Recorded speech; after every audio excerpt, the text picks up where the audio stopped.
We'll give a couple more minutes for people to jump in here before we get started. Welcome, everybody. While we're waiting for other people to jump in here and waiting for Jarl to start, if you would use the chat box to let us know where you're calling in from this evening. Where do you live and where do you ski? If you're more of a backcountry Telemark skier, we don't want you to tell us where your special secret stash is. just say backcountry. But if you're mostly a resort skier, let us know where you ski at the resorts. Part of the function of Telemark Oregon, but also the meetup page, the Bend Area Telemark Skiers meetup page, is just to connect skiers. That's really its primary function, just to build the stoke and to make sure that people have someone to ski with. I was in Gear Fix here in Bend, Oregon, probably about a month ago, and a lady brought in 2 pair of Telemark boots to consign. Unfortunately, they didn't take them, and they listed them on the Telemark Oregon page. And I, just was having a conversation with her, and, I asked why that her and her husband were getting out of Telemark skiing. And she said, because we don't have anyone to ski with. And that really broke my heart. So, that's really part of the function. We will ask everybody to mute yourselves because we're getting a lot of feedback. If you would, go ahead and mute yourself so that we don't get any feedback. And I'll mute myself here as soon as I'm done. But yeah, let us know where you're normally ski. Oregon. We haven't gone anywhere, but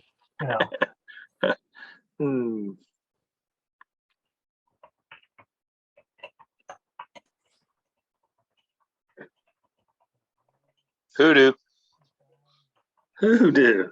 Yeah. Do the do. That's right, baby. Who do you love? You love hoodoo.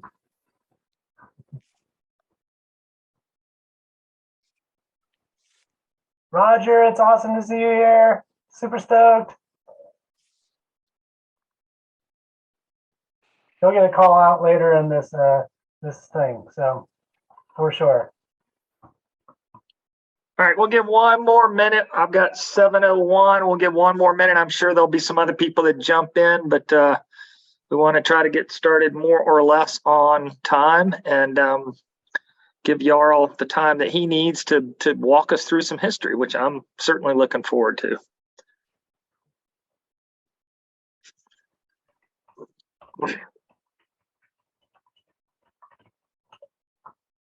And I'm seeing a number of names that I've skied with, so that's really cool for sure.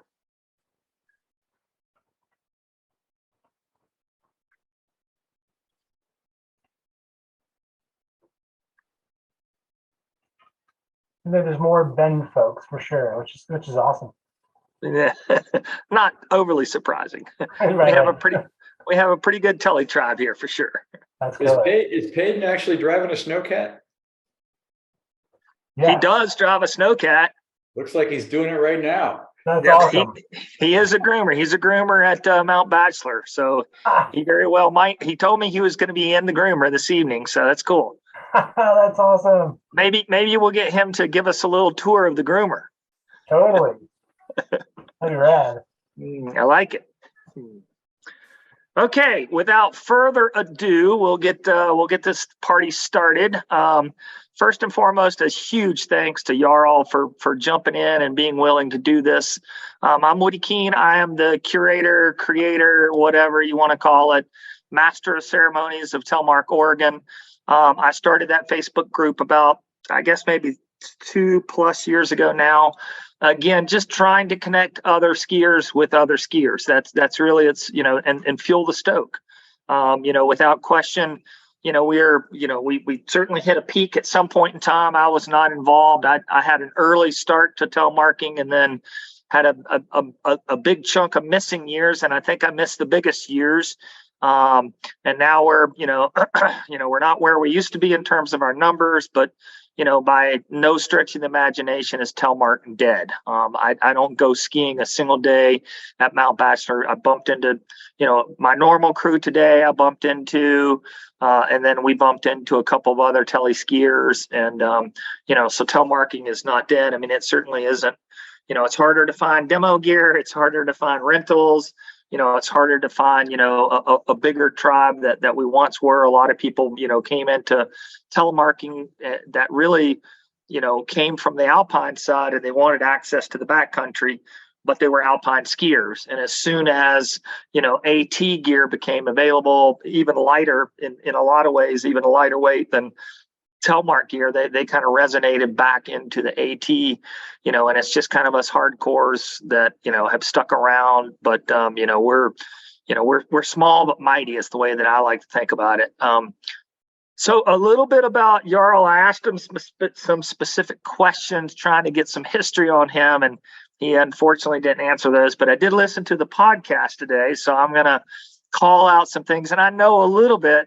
We've only met one time, and that was at Viking Fest, but we've communicated a whole lot. So I certainly feel like he's a brother, even though we hardly know each other. But we, in a lot of ways, we do know each other just because of our backgrounds and our history.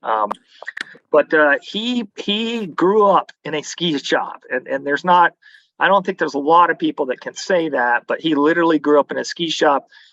Berg Ski Shop, was that the first ski shop in Oregon? No. It wasn't. Okay. But it was started in the 1950s? 1955. Yep. 1955. And yeah, so I mean it's certainly an early ski shop for sure, and in a period of time when there weren't a ton of ski hills or ski areas, with rope tows and chairlifts. There were, a little bit of that. But Jarl pretty much grew up in that shop. His grandfather started that shop, came over from Norway, didn't really speak English at the time, and somehow or another decided, hey, I'm gonna start a ski shop. Was the gas station first or second? Gas station opened in 1940, the year my dad was born, and the year that he finished his first home, and then the ski shop was after that, 55. Okay, all right, yeah. So ski shop came after. 3 boys in the family. 2. Well, my dad and his brother were the 2, the first, second generation ski shop, and then there's 4 of us boys. 4 of you. Okay, Yeah. Got it. Okay, 1 twin and then 2 others. So Jarl, pretty much grew up in that ski shop, has been around skiing his whole life.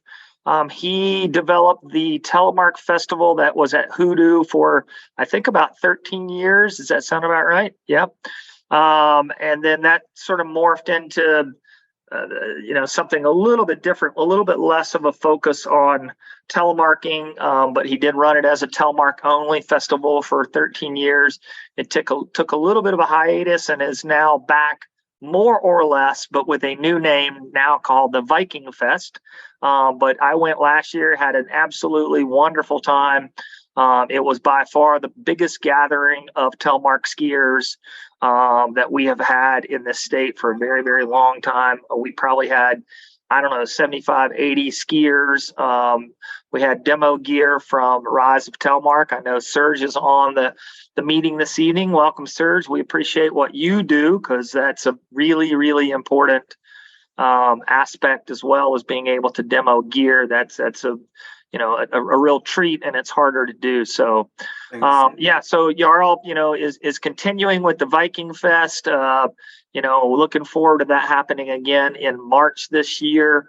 If you have, plans to attend, give Jarl a shout out. He likely could use a little bit of volunteer help here and there as he starts to prepare for that. So, without further ado, we're going to take a look at this wonderful museum that is not a screenshot that is sitting behind them. That is actual live, his real garage. Also known as the Ski Bum's Garage. But everything that you see there is very real. It's very tactile. Even though I can't touch it, you can't touch it, Jarl's going to put his hands on it and show it to us. So thank you so much, Jarl, and we really look forward to your presentation.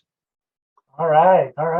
Thank you, everyone. I'm super excited, and we'll start out. This is very interactive. So if you have questions, you want to raise your hand, there is a raise hand function on here, which I will attempt to keep my eyes on, but I'll be further away, so it'll be a little harder. But don't be afraid to jump in and ask a question or say something, or you got a cool memory about something that I show. Let's hear it, because I want to hear it. Because I know Roger Bailey has been around, and a big, just quick shout out to Roger Bailey. He was literally, if you want to call it my right hand, if you want to call it that, we're inseparable for Telefest. He is the reason that Telefest survived as long as it did, supporting everything that we did.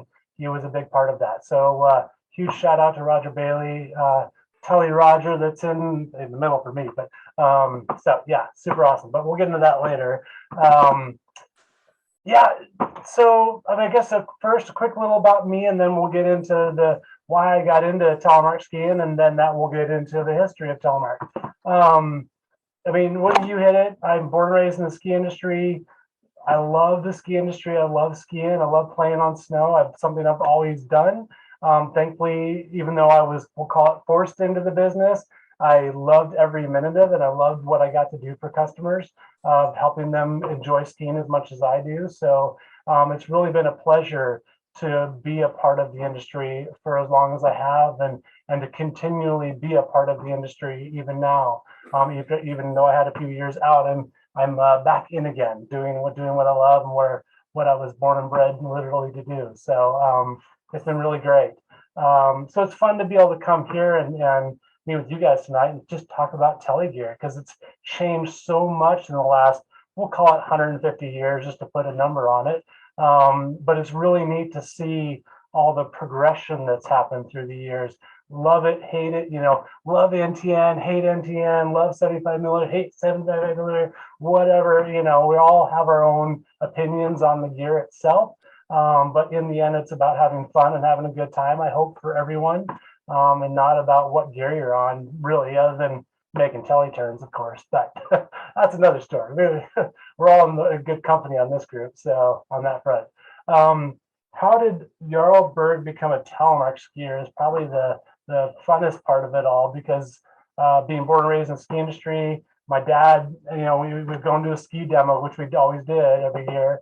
And this one year, he went to my twin brother and I, he's like, you know what, we're going to start selling this stuff called Telemark next year. And I really want you guys to learn about how to do it, from our Nordic guru, Dick Verschuren. Anyone who's from Eugene knows Dick Verschuren, big, tall guy, worked for our family still works a little bit, but 35, 40 years now. I don't know. That's a long time. His kids now work there at the ski shop. So it's that long. It's pretty cool. So my twin brother and I went out with Dick.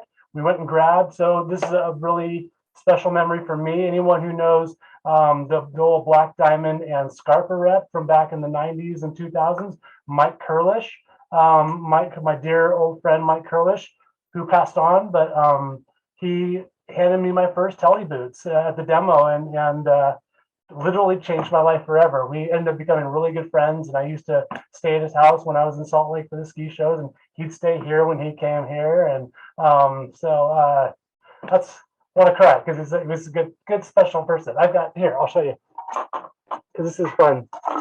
My little memory, his name was Kurlish, but we called him Curl, and he lived in Salt Lake City. So I have this sitting here, right here by my computer. Every day I talk to Curl, so it's rad. Okay, onward. That first time, like coming from Alpine, born and raised Alpine skier, was starting to get to the point where I was going to hurt myself really badly by hucking myself off of stupid things. Telly was a good thing for me. It kind of slowed me down, brought me back. I had to learn something new. And it's been awesome. So, and that's like right when plastic boots came out. It was 91, 92, I guess, that season. So the Terminator boots were just being released. And so it was a big deal, these plastic boots for making telemark turns, whatever the heck that was at that time. No idea. I just knew it was Norwegian. So I'm like, cool, I'm Norwegian. I better learn how to do this. So I went out and I had a blast. I had so much fun. My brother hated it. He had bad knees, hurt, whatever. He just didn't have fun. I had a hoot and was totally sold. So I didn't have any telly gear, of course, of my own at that point. My brother had just gotten back from Crested Butte, and learned to telly while he was there on leather boots. And well, actually this exact pair of skis. So I stole these from him. I went to the local REI because we didn't have any boots that would work for me at the time, rented boots, and then went up to Mount Hood a few times and skied because that was like late season. And so I rented skis, went to Mount Hood, and then attempted to telemark ski. It wasn't very easy, and I kind of bruised up both of my hips on a very icy cold morning up there a few times. But I was in love. I was hooked. I was just like, this is the coolest thing ever. And then as I got into it and kind of learned more about it, and I mean, I was a high schooler at that point, right? So it was the end of my high school years, but still, I was still in high school. So I played around with like, okay, so I was looking into the history of it because I love history. As you can see, I like old stuff. So I learned about a lurk. What the heck was a lurk? Well, if I can stand up now. So I started finding like different things that were the big long stick and reading about how long they're supposed to be and the size they're supposed to be. And I tried all kinds of different things. I bought conduit and like tried making turns with that, but every time it would bend. And so I had to like stop and bend my thing back, and that didn't work. And then I finally found the right kind of wood, at least. This is not one of my current lurks because I can't find my actually favorite lurk that I've made. Like I totally chip carved with Norwegian chip carving and made this whole cool face on it and all that, and I can't find it anywhere. It disappeared after a Viking Fest last year. So I'm going to make a new one, but so this is going to be my new lurk. But it's too long, but I'll get there. But I can shorten it. But so Viking Fest, the cool thing about Viking Fest is we actually had like a full lessons, because that's anyone who went to Telefest knows that we did lessons. That was a really big part of Telefest. It was crazy how many lessons happened there. We tried to do lessons this year, and everyone wanted to learn how to ski with the lurk. They didn't want to learn how to telly; they wanted to ski with the lurk. So we quickly had to switch. You can ask Roger. It was like, okay, well, we have 3 different theories on what the right way is to use the lurk. So we just went out and each 3 of us teachers taught how to do a lurk, the different ways that you would do it, and had a ton of fun doing it. It was super fun. And in all of that, again, going back to the history, I learned that this was a really telemark skiing, and the godfather of, we'll call it modern day skiing, Sondre Norheim. He changed the world of skiing in so many ways, and we have so much to be thankful for this guy from the Telemark region of Norway who skied on, well, longer than this, but skis that weren't much different than these, and or actually closer probably to skis that we built last year for Viking Fest. Just a crazy simple wooden ski, a plank, is what he skied on. Though the one unique thing about his skis had shape to them. So as we know of modern day skis and parabolics and all that, the different words that have been used, he was doing it before it was cool. Pretty neat. So he changed the world. I mean, he was this, we'll call it hick from the sticks, no money, cotter, lived in the middle of nowhere. Him and his buddies all skied to Christiania, which was now called Oslo, and went to a race and just killed it at the race. Nobody could beat him. These guys from Telemark, they just came out of nowhere. They literally, for their first race, when they went to Christiania, had to ski for like 3 or 4 days straight just to get there, and then went immediately to the race and then won the race. I mean, they probably had to have been exhausted, and yet here they are. All these hicks from the sticks with all these fancy, city folk, and here they beat everyone with ease. Jumps, racing, speed, the works. They had a technique that no one had ever seen before. They had the stick kind of in the one hand and doing their thing and landing on jumps without having to put their poles down. I mean, all these different things. I mean, some people were using 2 poles. Some people were using the single lurk back then. And so there was like the right way and the wrong way to do it. It was super cool. So, and they kept going back to those races and kept winning them. And just like, it was kind of an upset because they just couldn't believe that these guys would hit these jumps and then land without using their poles. And it was just the wrong way to do it. I think we have some of that in the modern day with teaching lessons and such as well. There's a right way and a wrong way to do things. If you're not doing it the right way, you're doing it the wrong way. Yet their way worked really, really well. So heck, who was wrong, right? So it was super cool. And it was sad though, because Sondre Norheim finally got to a point where he was too old and wasn't winning races anymore, and then decided to immigrate to America and then moved to North Dakota, where there just wasn't a whole lot of skiing. So the poor guy went from being like this world famous, amazing, skier from Norway to some woodworking guy, building churches and Lutheran churches in North Dakota. So very different lifestyle from what he was, when he was young, but still pretty neat to know his story and his life story. And my understanding is that his wife, so Rainey Almundsdottir was her name. She actually, when Sondre died, she moved west and died in Salem, Oregon. Small little factoid, kind of cool factoid.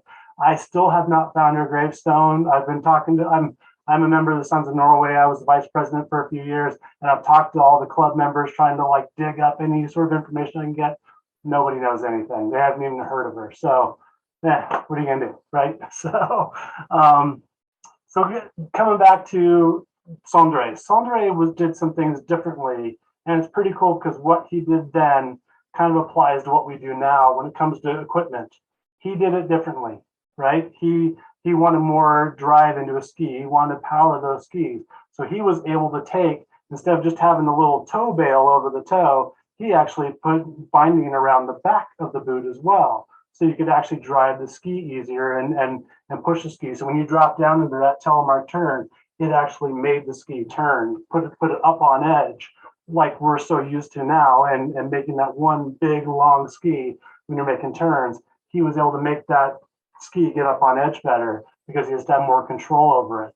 And we see that obviously in the evolution of the modern day telemark bindings coming from, what's my oldest here? Well, clearly, I mean, this is going to be what they had, in the 50s, 40s, was just a really, really simple leather strap over the toe, and that's it. And a pair of leather, nearly hiking boots at best, or work boots. And then finally, we get into the more modern era of like bull sorry. I'm losing it. Where'd my bullets go? Oh, I guess it's well, this close enough. So you get them then a basic 3-pin binding is what we kind of went to with Rotafella, the rat trap. And then from that, they were able to put a cable system on. And then at some point, someone had a cool idea from Bolle did, taking, and sorry, I don't have these mounted. I don't have all my bindings mounted right now, but putting this, what they call the BP1. And they have this cool little like strap thing, like with plastic underneath. And it just like added more driving power, just like what Sondre was looking for. How do I get that ski up on edge better? Well, if I put a little plate underneath, I can still have my lower floppy boot, but have more driving power. So they have this little VP2 or VP1. Sorry, the VP2 was what came out in 2005, something like that. Super cool binding, by the way. That was rad. I'm trying to find another pair of those because I missed those. Those were great binding. But it was neat. It was neat to have that happen. And then, of course, then they went to this simple thing that made it with even more power, more driving power in ski. These are skis I still ski once, twice a year, just to prove to myself that I could still do it. But the old 412s, really, really simple design. It works actually amazingly well to this day. And I've got my old, for the old folks around here who know all about this, we all know about these yellow laces. So my old snowfields, they're awesome. They still work. They're not perfect. They're not super comfortable, but they get down the mountain and you sort of survive. I think, Roger, you've seen me once or twice skiing this stuff. It's not pretty, but it's still fun to like see if I can still do it, right? Ta-da-da-da. But in progress through the years, as they, something like this, the Volet, trying to actually put a hardwire system on, but then having this release. And it was neat because this actually originated in the Alpine world with the Besser binding, as you can see here. And then Volet bought the design from Besser and made a Telemark binding out of it. And so they bought the whole design and then they just put it all in plastic to make it lighter and easier to use, and ended up being a really great binding for many, many years. I mean, I don't know how many of you have been skiing for a long time, but I'm guessing a few of you had this binding at some point or another in some form or another, whether it be with this older Volet binding or with the newer hardwire type systems. But it was super popular and it did really good. I didn't ski the release very often because I was pretty good at just falling on my face and being fine. But this was skis that I've skied. This was a fun one. When Volet came out with this, I was also a Jimmy Buffett fan, and they made 3 pairs of these. And I saw it in a magazine, and I literally got on the phone with Dave, who runs Volet, and I'm like, how do I get a pair of those skis? He's like, I made 3 pair, 1 to give away at a contest, 1 for myself, and 1 for sale. Are they yours? And I'm just like, how much? I mean, take my money, here you go. And yeah, so clearly I made it. It killed me to mount them, but I had to mount them.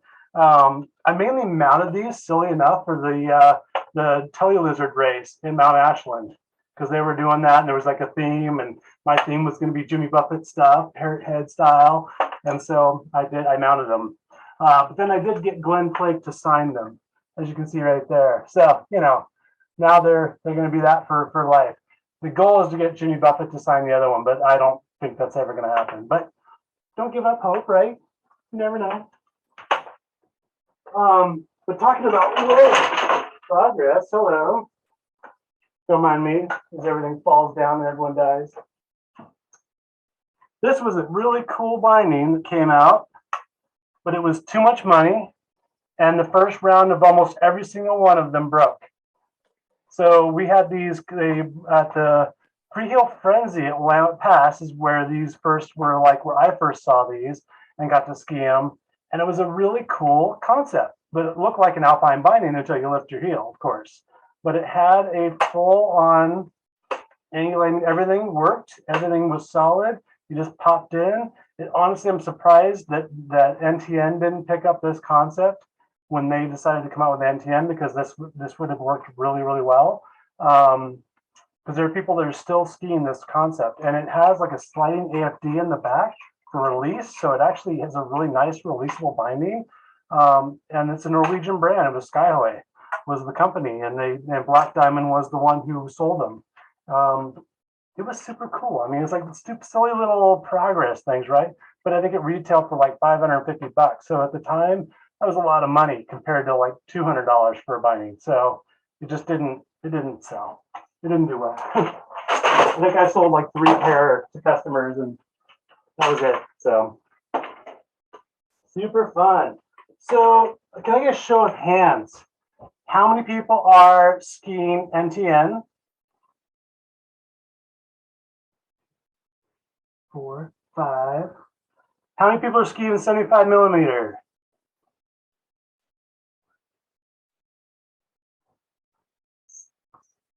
All right, so there's more 75ers on here. All right, curmudgeons or whatever they call you guys. I see how it is.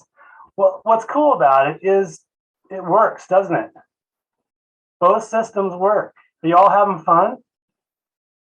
Yes. All right. Good. I'm seeing some. Yes. Totally.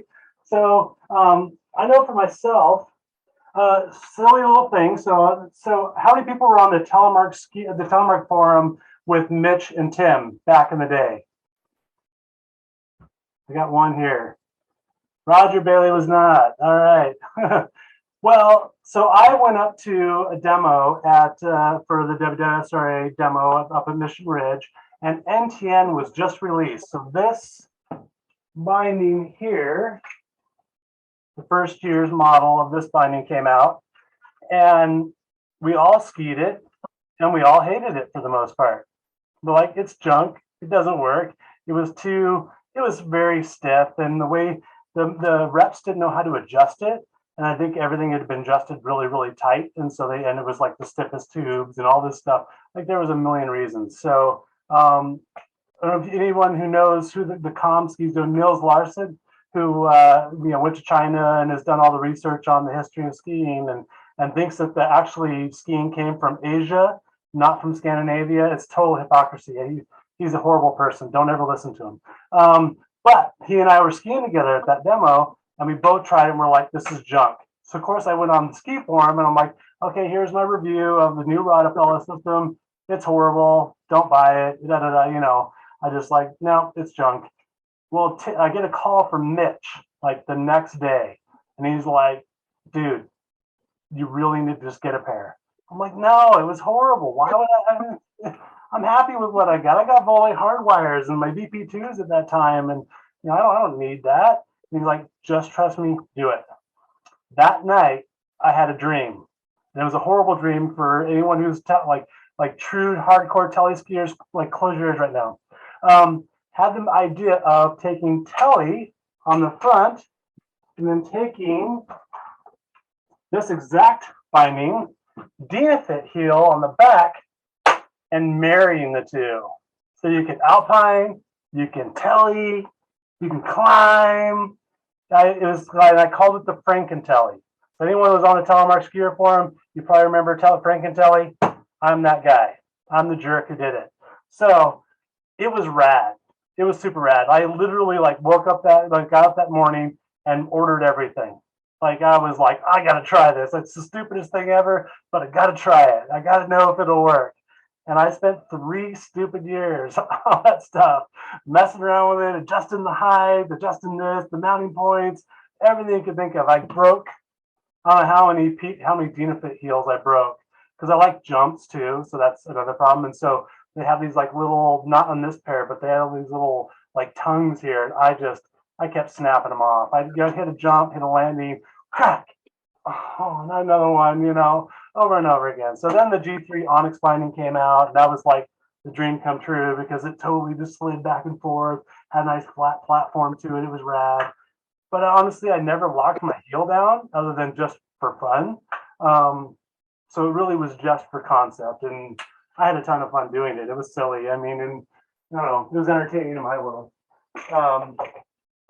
So yeah, I had a good time messing around with all the telly stuff and all the telly gear, and a lot of years. I was a buyer for 15 years for telly and Nordic stuff. So I just, my whole life was inundated into that world, and all the different things and how it all worked, and the history of learning how to backcountry ski and learning about skins.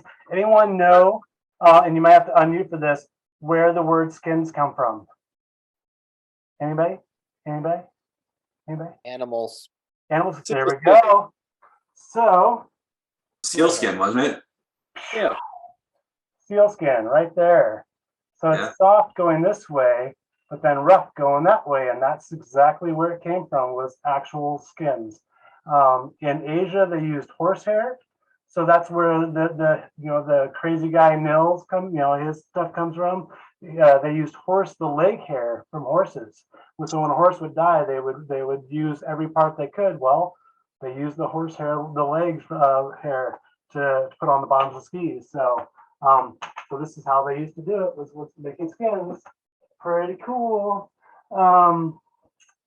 So it's just pretty neat. All the different equipment, all the different ideas, all the different thoughts, all the different styles of telly, if you will, out there. The fact that companies like K2 not only looked out for the parents, but looked out for the kids.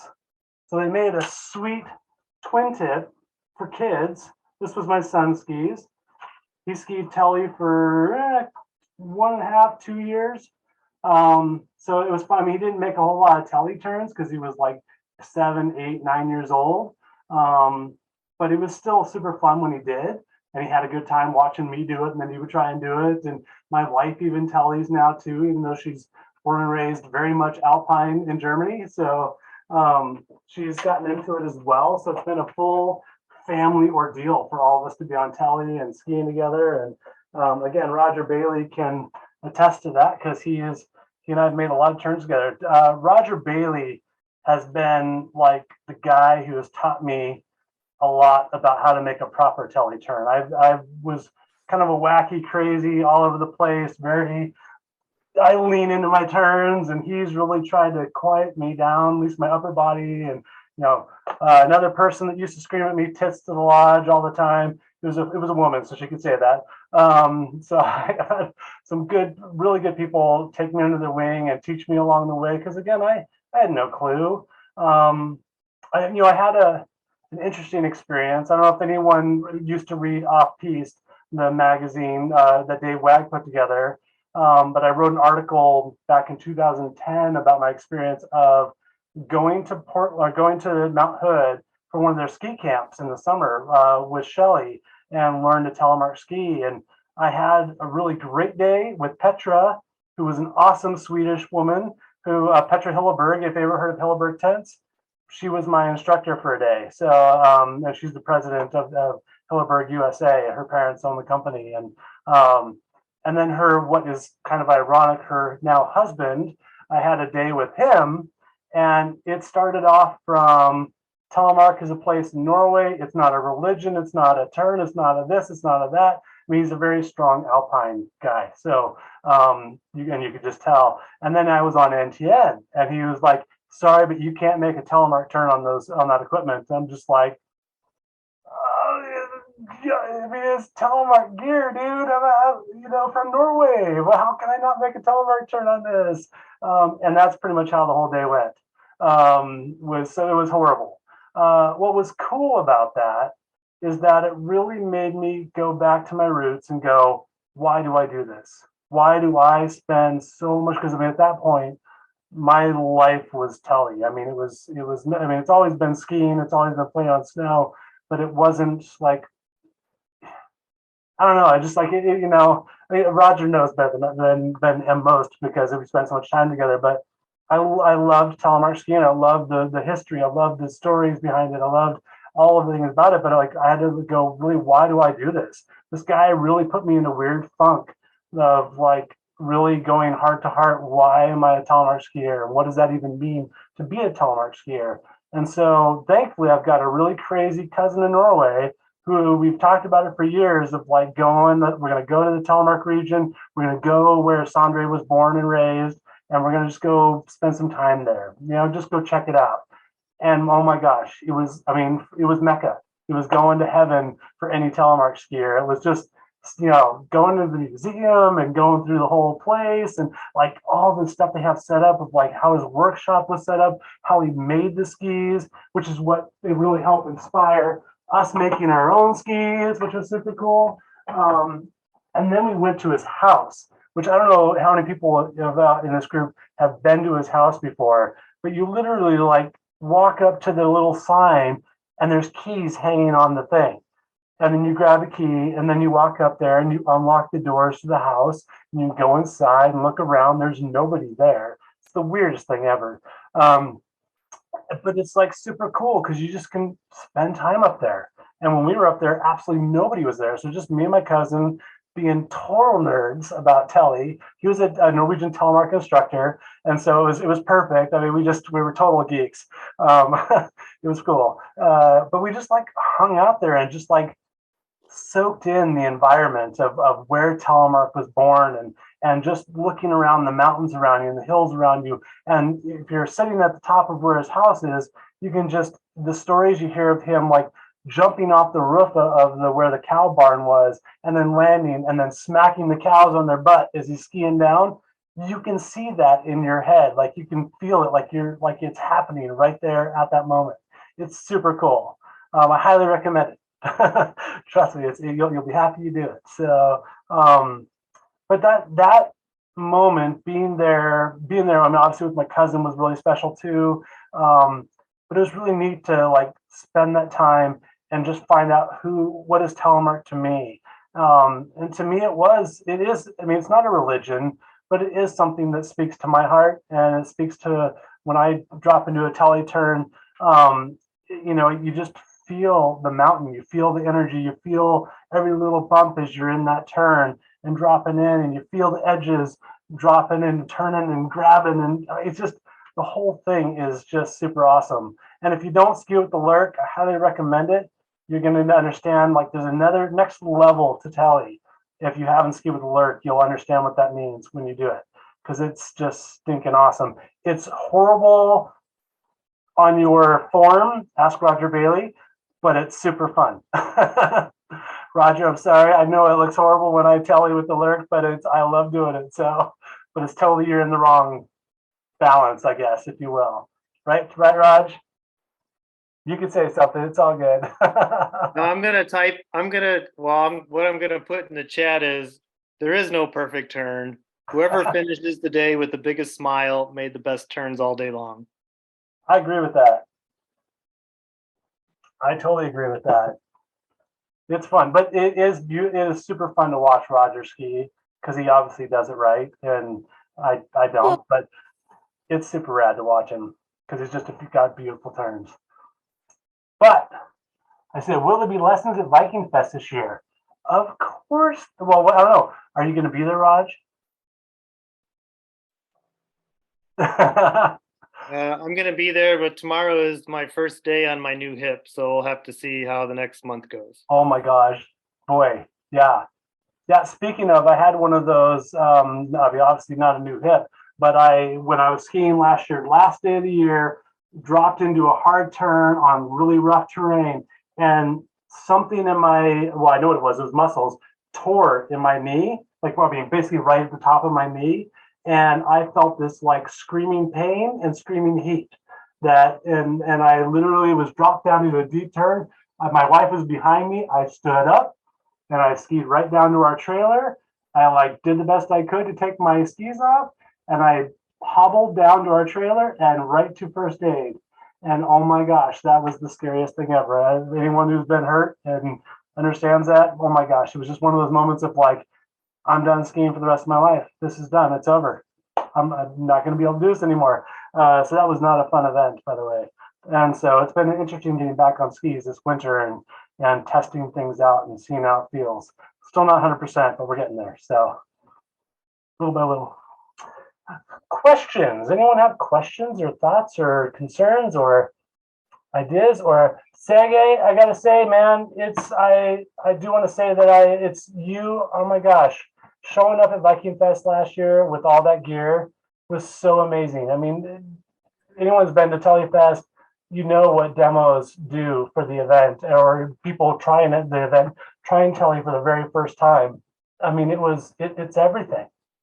It changes everything.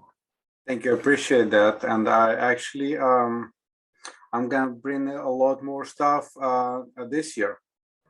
I see that. I loved being at Viking Fest. That was the highlight of my season last year. I was happy that I actually was able to eat breakfast at 3:30 in the afternoon. So this year I'm actually I'm gonna bring helpers. Perfect. So I would have a little bit of time. I will come then day early so we could ski, and I doubled the rentals. I'm gonna bring some new demos, and I'm working on bringing some Bishop demos. Awesome. If not, Woody was so enthusiastic about Bishop bindings after we tried them at Hawaiian Nationals last year. Yep. And I actually bought a pair myself. I use them on my patrol skis. Oh, cool. They work really well. I love them. So if I'm still working to bring the Bishop their own demos. If not, I'm gonna have at least 2 pairs of Bishop bindings from my own fleet. So I'm also so a question is, you talked about lessons. Mm-hmm. My kids are done with their freeride program just before we head to Hoodoo for the Viking Fest. Mm-hmm. So I was wondering if you could set up lessons they tried Tele last year. It was too stiff. I got softer setups for kids this year. Cool. I'm adding more rentals and more Tele gear for kids for next season. Mm-hmm. But it would be really cool to start with 2-3 kids, work out the program, and totally. So it's gonna be a fun year. I did book the rental, the housing for Viking Telefest back in July. Okay, good. So I'm committed, and awesome. Just couple of minutes. Woody mentioned that there's not many teleskiers on the slopes. Well, my last weekend was Saturday. I was at Mission Ridge. I met 9 teleskiers in one day. Nice. Right, and I didn't meet everybody, but I met 9, and I was patrolling yesterday at Hayak, Snoqualmie, and there were 3 teleskiers on the patrol, including me, and I met 6 more teleskiers on the slopes, and I actually I was too busy. I didn't meet many people, but so there's a lot of I see a lot of teleskiers, at least up here in Washington. Right. So, hey, sirs, tell us what other events you will be at this season. Oh yeah. Oh, right now, actually, so I just got booked out so quickly. I'm committed to my kids' free ride program at Mission Ridge, and also patrolling at Hayak. So that takes all the weekends from January to mid-March, and so I was hoping to do demos at 49 degrees north and at Loop Loop, but so we end up doing Sven and Glen at Stevens Pass. That's going to be first weekend of March. It coincides with World Telemark Day, but that's the weekend we picked. It's going to be 39th anniversary, a year of Sven and Glen Telemark race. Oh, that's awesome. And then the next weekend, I'm going to be at Hoodoo, Viking Fest. So I'll only be able to do those 2 events. Unlike I may be able to pull something at Loop Loop and 49 degrees midweek, but it's still work in progress. I'm hoping to be more have more free weekends next season. Not making Hawaiian Nationals, but maybe something in the end of March. But that depends on how much snow we're gonna get in February and how early the resorts are gonna close. So thank you. So Jarl, why don't you walk us through what is Viking Fest going to look like this year? Sure, no problem. Well, I can tell you guys a few secret things that are not public yet. Secret? Yeah. So we have a big thing that's being added this year, which is super exciting. But I'll give you the basics, and then we'll from morning till evening, because evening is the thing that's being added. That is going to be, something you do not want to miss at all, period, at all. And we had a crazy idea that came up yesterday that's going to it's going over the top. We're going to go nuts. So honestly, starting first thing in the morning, we're going to have the basics of just kind of come in, grab some demos if you want to grab demos, go ski. The first hour is just kind of free, go have fun, have a good time, get familiar with Hoodoo if you're not familiar with Hoodoo. And then we are going to get into what we call the tele tour groups. We can't call them a lesson because there's legal stuff involved in that. So it's a tele tour group, and you're going to get involved in a tele tour group if you so choose. And then there will maybe be some assistance in those tele tour groups, either how to make a basic telemark turn or how to use one of these crazy things. So and there I was so stoked. Like Matthew last year. So anyone who doesn't know Matthew, he's the guy who runs the mountain, and his father-in-law owns the mountain, and he's insane. I love him because he is insane. And he bought 10 or 15 lurks randomly from Nils. So they're these beautiful handmade lurks. So I brought a bunch, but then he had these really beautiful ones. I'm like, we'll use those instead. It was great. So yeah, we'll have classes on how to. We'll have tour groups. Tours. Using the wrong words here. We'll have some groups that you can learn how to use Lurk as well. So So that's going to be kind of in the morning, and then and we'll have 2 different times for that. And if there's major demand, we'll try and figure out an afternoon tele-tour group if needed. But we also have other events going on, like there's the different races that are going to happen. So we're going to do the traditional telemark race with the normal race course, with the turn and the jump and all that fun stuff. So there's going to be bonus points if you're on telly. There's going to be even more bonus points if you actually go for the big air contest. So that's going to be a key thing to know. It's really important to know and to take the turn correctly. We're not going to screw up the turn like last year. That wasn't good. That was way too hard. Way too hard. So we're going to fix that for this year. And then archery. So definitely, if you aren't good at shooting arrows, get good at shooting arrows, because that's key, man. And we have a pro in our midst right now, Mr. Roger Bailey. So you really want to just bone up on your abilities to shoot an arrow. So because Roger actually does that for really hunting. So I do not. I'm horrible that way. But oh well, we enjoy shooting in our backyard. So I mean, you're not supposed to do that in town. We do not shoot in our backyard. You do not hear that from me. So and then the big surprise, and there's a few other things going on throughout the day, axe throwing and things like that, the normal Viking Fest stuff, but then the evening is where, and there'll be an award ceremony too, so there are awards. Best male and female skier of the year. And for those that were there last year, those awards were made by me.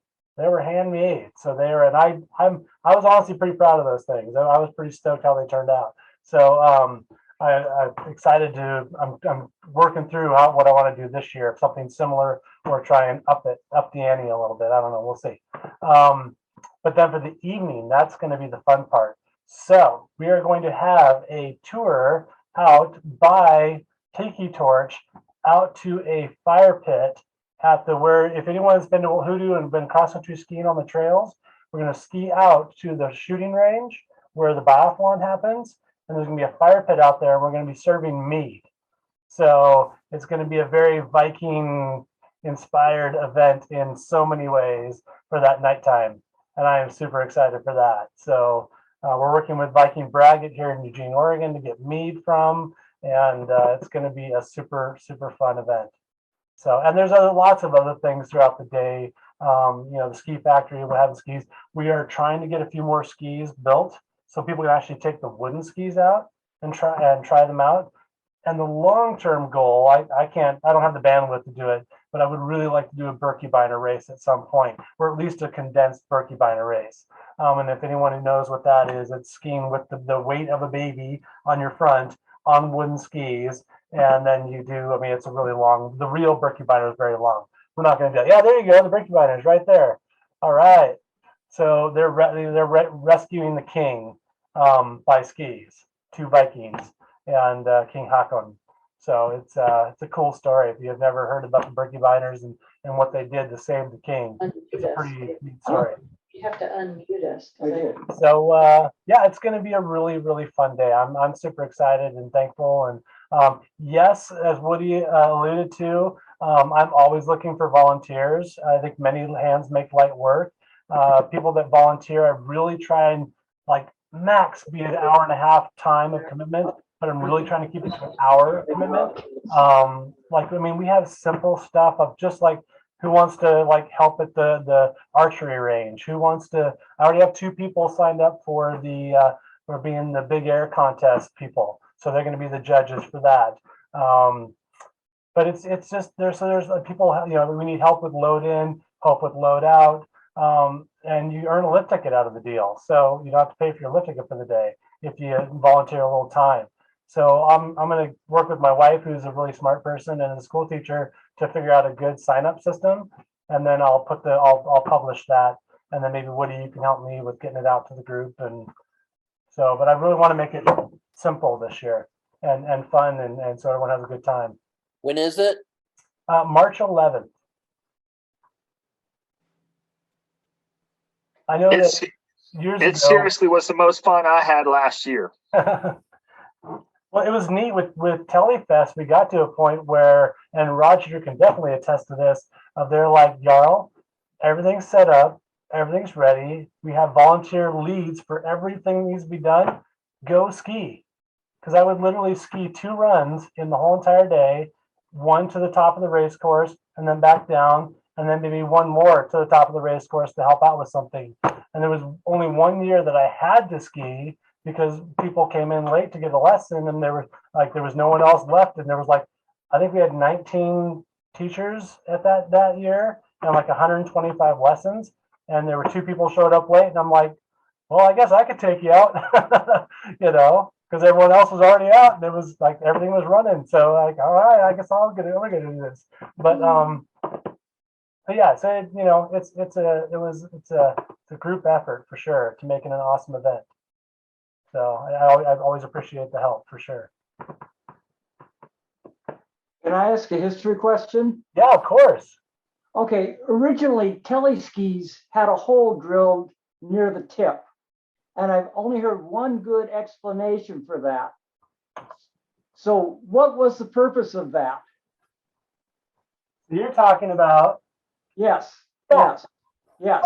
well, the what I was always told is for a backcountry sled. So for backcountry skiing, well, it was 2 things, but that was one of them. So that you could hook the skis together, hook the bindings together, and then someone could lay on top, and you could get someone out of the backcountry if they got hurt.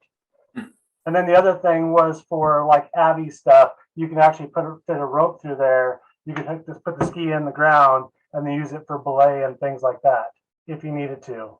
Oh, the excuse I heard came from a guy in Colorado, and this is back in the late 90s. He said, you put a line through there on each ski and a handle, and it was for when you're going through really deep snow, you could use it to pick the tip up. I mean, sure. Maybe there was no reason, but I liked watching the powder snow squirt out through it. I think he stole that idea from Snurfer, who did that back in the 50s. Roger, this isn't yours, by the way. Yours is at the ski shop still. But because of you, I went and bought one. I had to have one. Thanks. Yeah, I've always heard the same thing that you heard, Jarl, for backcountry being able to, put together a sled for evacuation. That's what I've always heard. Yep. And K2 was the only company that I know of that did that. Mm-hmm.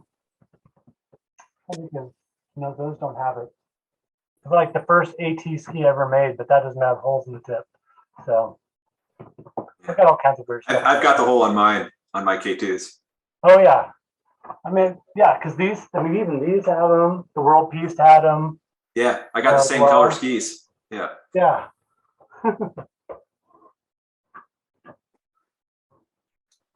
Awesome. Anybody have fun story or something they want to share before we're done? We're supposed to go till 8:15.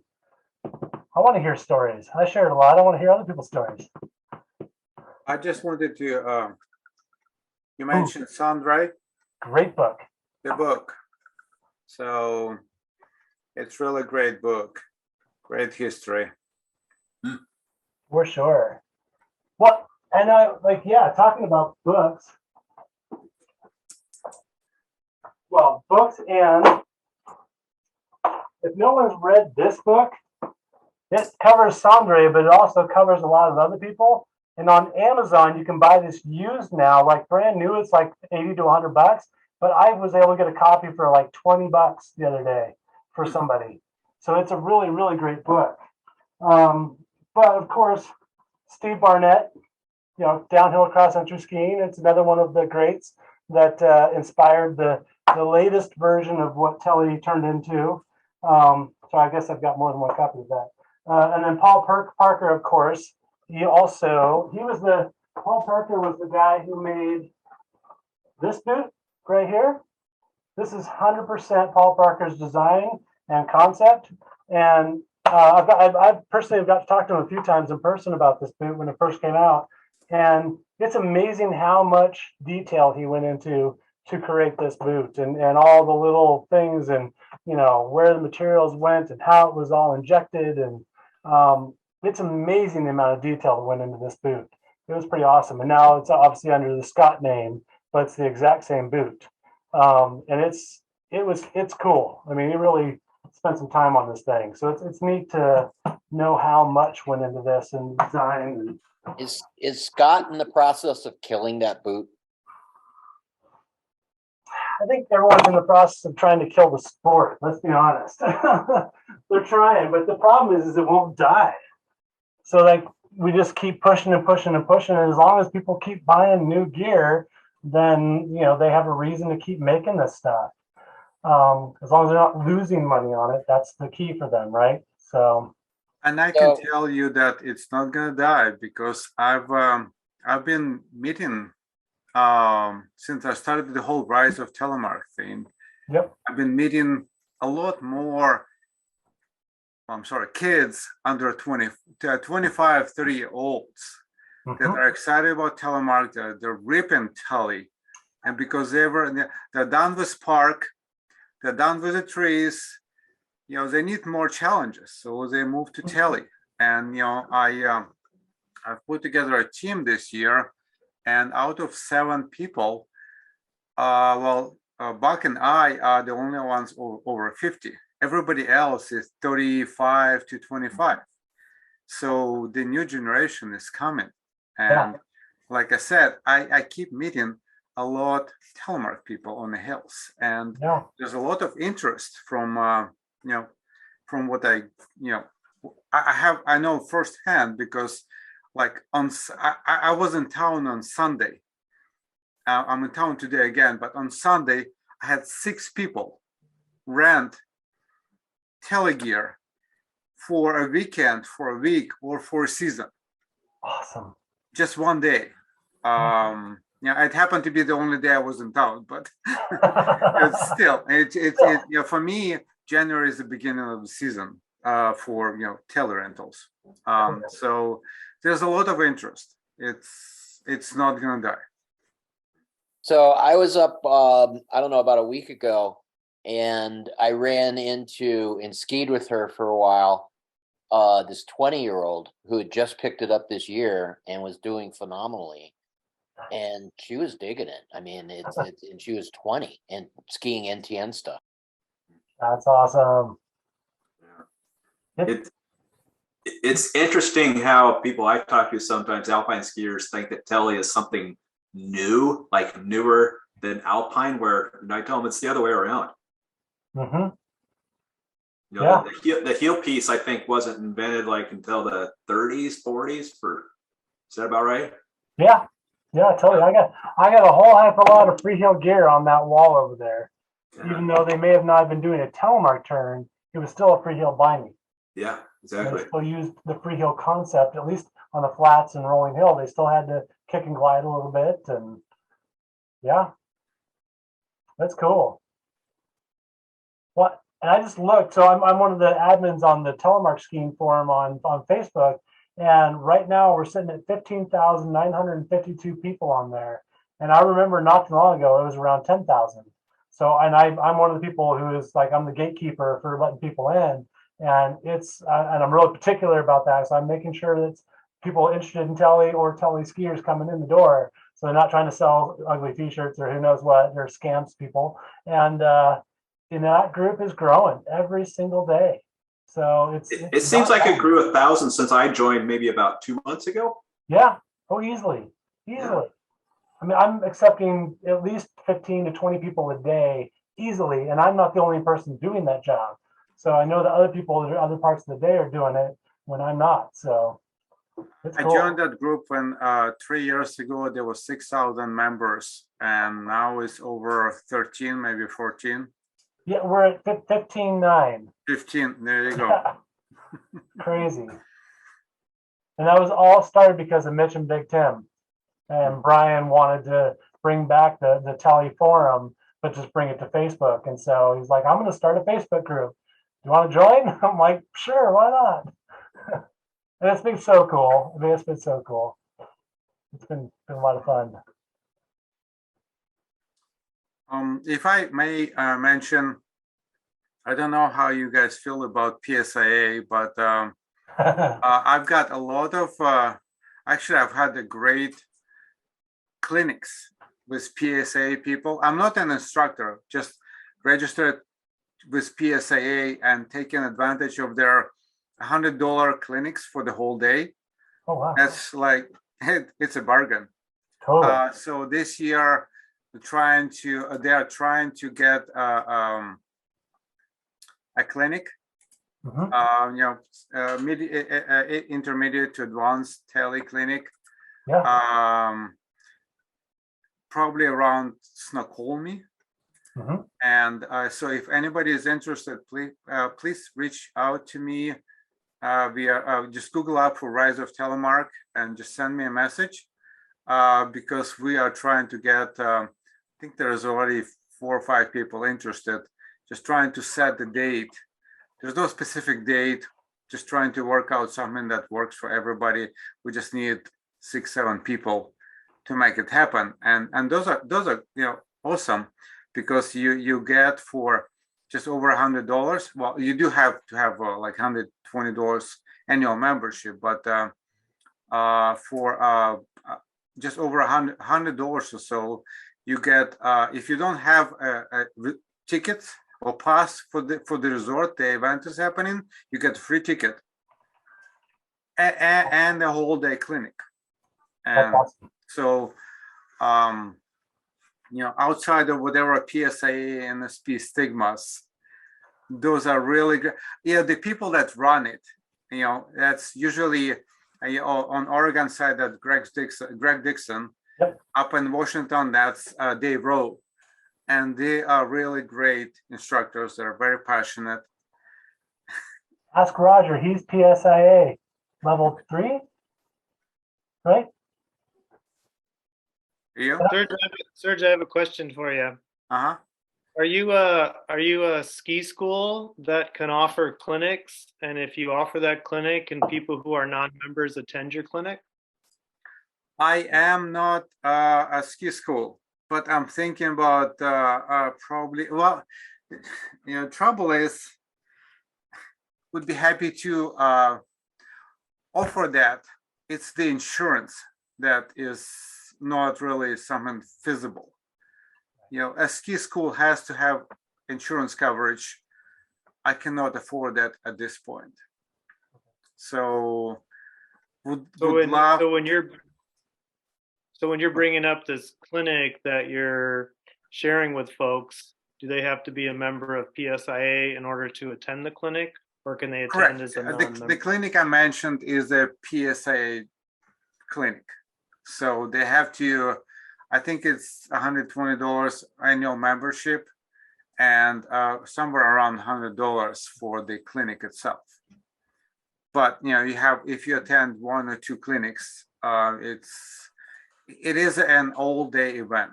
It's not just a couple of hour private event. That's a really good deal when you think about the cost of ski lessons at most resorts. Right. I mean, in most resorts, you pay that much for an hour, right? Totally. It's really crazy nowadays. Yeah. So what if I remember, Serge, the clinic that we did last year, it included the lift pass. Isn't that right? Correct. And that's what I said. If you don't have a pass for that resort, those clinic usually include that pass. So essentially you get the clinic for the cost of the pass or less than the cost of for the cost of day ticket or less than the day ticket.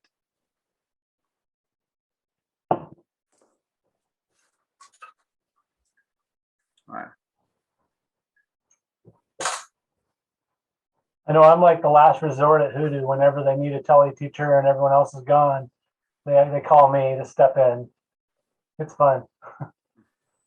I love teaching. I really love teaching. Even if I'm a horrible telemark skier, I still love teaching it. I'll teach anyone my bad habits. Oh, come on, you're being too. You're asking for compliments, right? No, but I'm having fun. That's the key. I'm having a ton of fun. Everyone's hard on themselves, right? So. When somebody mentioned bishops, I like Woody can vouch for that. I rode on majors all last season and I was happy with them. I'm happy with 22 designs. You know, I enjoy Outlaws. But I put bishops on my patrol skis. Man, that is I'm calling dibs, by the way, on at least 2 runs on the bishops. yeah, that's a whole different world. I mean, and it makes so much easier patrol life. You don't have to tell everybody, it's like, I don't have a brakes, I got leashes, they don't touch my skis. You know, easy step in. It just and brakes that actually work. Right. So and that's I shouldn't be talking about Bishop because as of last summer I signed up as a dealer with Volley and 22 Designs and Scarpa to offer a local stock here in Pacific Northwest. But even with that, Bishop just blew my mind. Yeah, I assisted an injured skier 2 weeks ago, if I remember correctly. I was sort of one of the first responders before ski patrollers got there, and popped out of my Bishops pretty easily, put them on the snow. Was helped her, the ski patrollers get her in the sled, and then I was amazed that I could get back into my bindings, just stepping in. Like if it had been some other binding in that location, I probably would have had a really pretty hard time getting back into them, but I just stepped into them and off I skied. That was real learning for me because I'm put my skis on down at the base where it's flat, but on that day I had to do it, on the slope. So I'm really loving them. That's awesome. So let's take a minute and tell Jarl what he needs to add to his collection. What is he missing? What didn't you see this evening that is part of the history? And one thing that I know of would be a couple of bindings that I didn't see. The 7 TM binding. You didn't even show a G3 target, did you? Who would want to do that?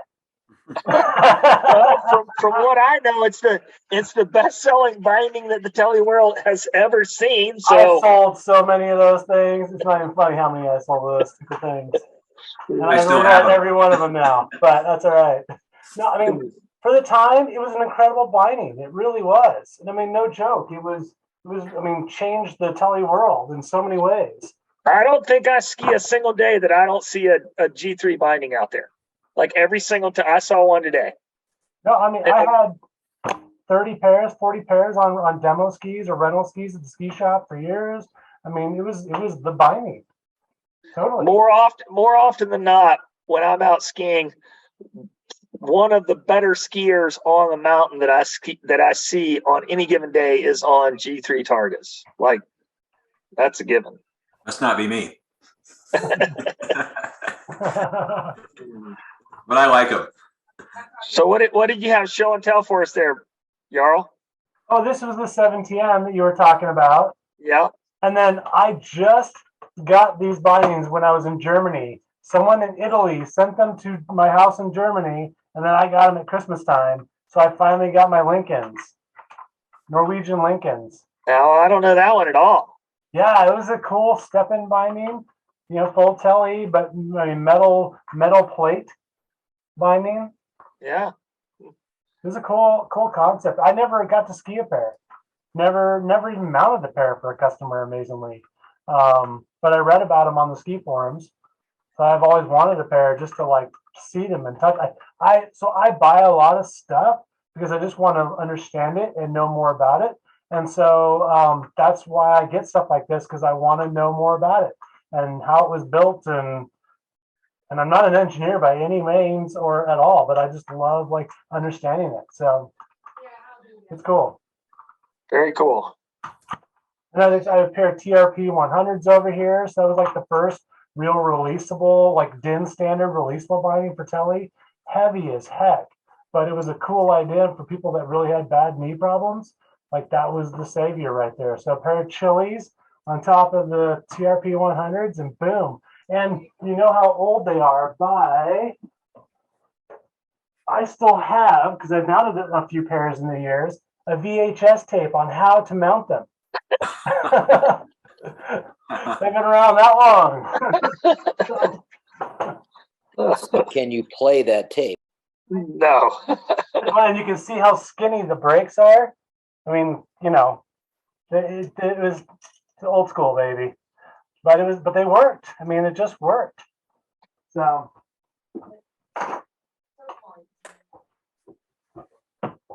And what skis are people seeing that are missing from his collection? Because he's got some really old stuff, and then he sort of picks up. But you know, like I'm older than Jarl for starters, and I've been skiing. You know, started skiing before.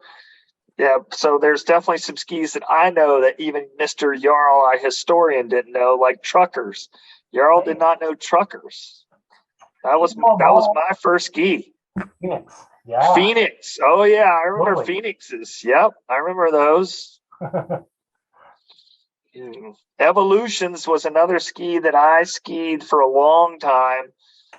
They were handmade in Salt Lake City long before, you know, any of the other current companies that you know of from Salt Lake. Tua. That was Tua's. Danny Tua, man, knew how to make skis. Yeah. Black Widows, I dreamed, that was our first tele ski on the wall, and I dreamed about getting a pair forever. I never got it. It was sad. I have stickers. And Karhu, how can we not talk about Karhu? True. Totally. Oh, yeah. Oh my gosh. That was okay, so here's my Mount Bachelor story and how I got my first ever telemark race ever in my life was at Mount Bachelor. So I just got my brand new 7TM, but the red ones that were horrible, on my brand new Karhu Jacks, big old fat skis. I mean, no one had ever seen them before. It was like they had just come out. I was in my Arc'teryx jacket and pants, rolling up to the ski race, like, yeah, I'm going to do awesome.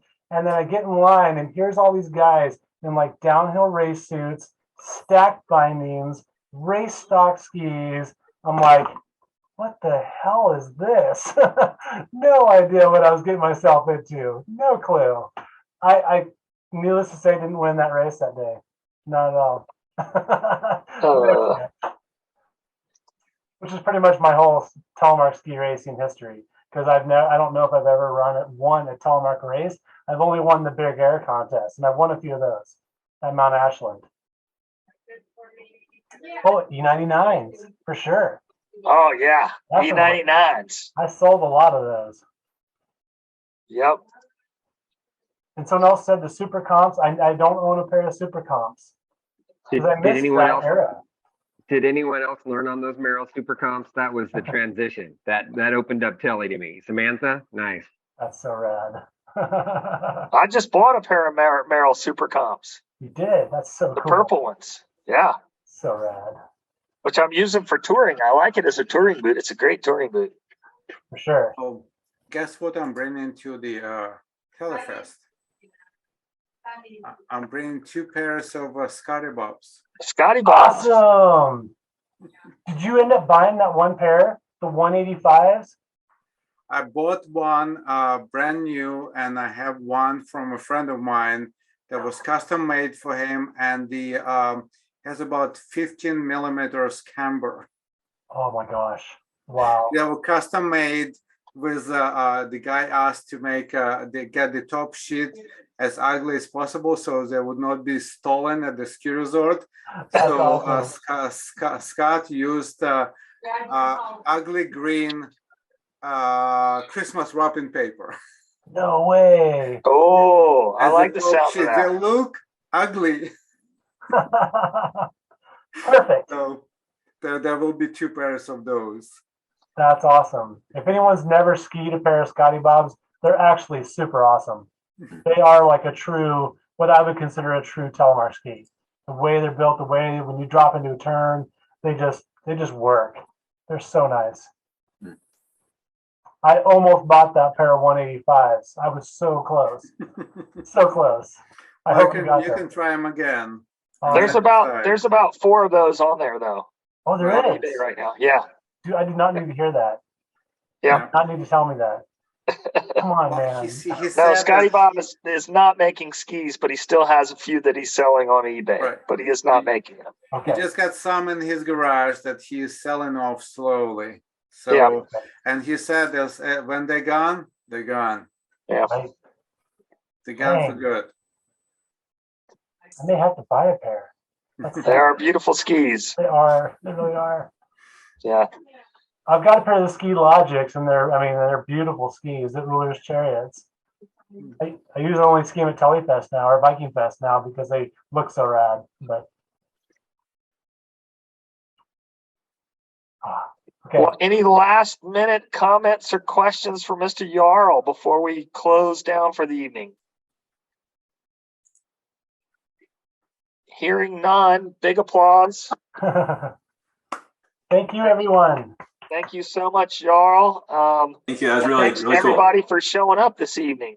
That definitely, again, we're trying to keep the stoke alive and just bring people together. And this certainly helped, in terms of being able to connect people not only from across Oregon, but we got Serge coming in from Washington, so that's really cool. Totally. So I think Alex is also from Washington. okay, right on, nice.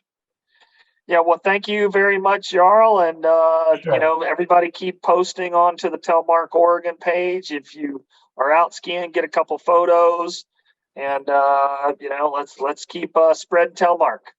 Yeah, if you're going to be at Hoodoo on the weekends, let me know. I'd love to grab turns with you. I'm pretty easy to see because I'm usually with a single pole. And then Wednesdays, I'm at Willamette Pass pretty often. So if you're And going to be Willamette Pass. We'll be doing some formal meetups for the Bend Area Telemark Skiers group. We'll be doing some meetups at Hoodoo starting in February on Thursdays. Perfect. 50 Thursday, Tele Thursdays. I'll switch some of my Wednesdays and work on Wednesday and then ski on Thursday with you guys. There you go. That'd be Yeah. perfect. Yep. Sweet. Yay. All right. Thank you, everybody. All right. Thank you. Thanks, Have a everyone. good evening. Thanks. Take care.